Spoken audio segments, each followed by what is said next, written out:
اللہ نے جب سے اس کائنات کو بنایا اور سنوارا ایسا کوئی بچہ بنایا ہی نہیں۔ جس سانچے میں میرے محبوب کو بنایا گیا اس سانچے کو بنانے کے بعد توڑ دیا گیا کہ اب قیامت تک اس جیسا کوئی بچہ نہیں بنایا جائے گا، قیامت تک اس جیسا کوئی بچہ نہیں بنایا جائے گا۔ میرے محترم بزرگوں، دوستوں، نبی کے تقدس اور نبی کے مقام اور مرتبے کو کون بیان کر سکتا ہے؟ یہ ربیع الاول کا مہینہ چل رہا ہے، اسی ربیع الاول کے مہینے میں نبی اس دنیا میں تشریف بھی لائے، اسی مہینے میں آپ کی وفات بھی ہوئی۔ ولادت کے سلسلے میں علماء کا اختلاف ہے۔ بعض علماء نے کہا نبی کی ولادت، نبی اس دنیا میں تشریف لائے 9 ربیع الاول کو، بعض فرماتے ہیں 11 ربیع الاول کو، اور وفات کے سلسلے میں تمام علماء متفق ہیں کہ نبی کی وفات 12 ربیع الاول کو ہوئی۔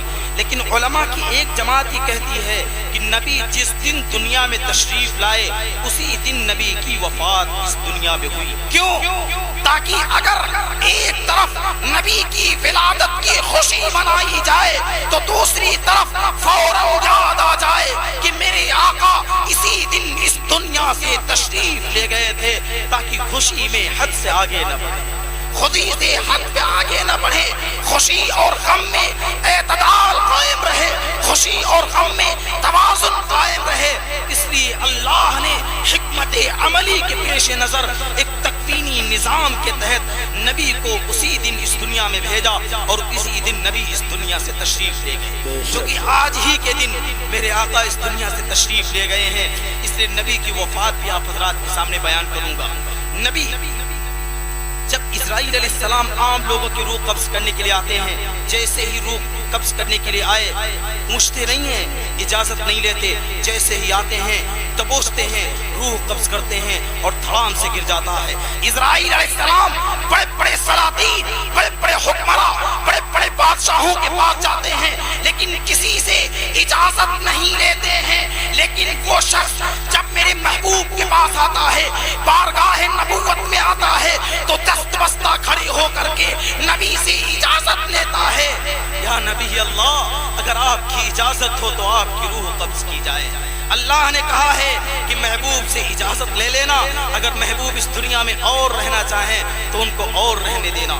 جبریل علیہ السلام بھی آئے تھے، نبی نے جبریل کی طرف دیکھا کہ جبریل تم کیا کہتے ہو؟ جبریل نے کہا یا رسول اللہ، اللہ آپ کے دیدار کا منتظر ہے، اللہ آپ کے دیدار کا منتظر ہے۔ دنیا کے تمام انسان، دنیا کے تمام انبیاء اللہ کے دیدار کے مشتاق، اللہ کے دیدار کے منتظر۔ قربان جائیے میرے آقا پر، میرے مولا پر، کالی کملی والے پر کہ اللہ اس کے دیدار کا انتظار کر رہا ہے، اللہ اس کے دیدار کا مشتاق ہے، اللہ اس کے دیدار کے اشتیاق میں ہے۔ نبی نے جب یہ جملہ سنا تو نبی کا دل عشق الہی سے لبریز ہو گیا، عشق الہی سے لبریز ہو گیا۔ اچھا اے جبرائیل، میری نبی اللہ تعالیٰ میری ملاقات کرنا چاہتا ہے، اے اسرائیل جلدی میری روح قبض کرو، جلدی مجھے اللہ کے پاس لے چلو۔ جب اسرائیل علیہ السلام روح قبض کرنے لگے، نبی نے کہا اے اسرائیل تھوڑی دیر ٹھہر جاؤ۔ اسرائیل ٹھہر گئے، فرمایا اے اسرائیل جب تم میری روح نکال رہے تھے تو مجھے تکلیف ہو رہی تھی، بتاؤ کیا میری امت کو اتنی تکلیف ہوگی؟ اے میرے بھائیوں، اے 14 صدی کے مسلمانوں، اے نبی کی سنتوں کی مخالفت کرنے والوں، اے ہر موقع پر نبی کی سنتوں کا جنازہ اڑانے والوں، بتاؤ نبی نے ایسے نازک موقع پر بھی ہم گنہگار امتیوں کو فراموش نہیں کیا۔ موت کا وقت ہے، حضرت اسرائیل کہتے ہیں حضرت اسرائیل جیسا سنگ دل فرشتہ بھی نبی کی یہ بات سن کر کے اشکبار ہو جاتا ہے، اس کے آنکھوں سے آنسو آ جاتے ہیں۔ کہتے یا رسول اللہ آپ کی روح تو بڑی آسانی سے نکالی جا رہی ہے، آپ کی امت کے روح اس سے زیادہ سختی سے نکالی جائے گی۔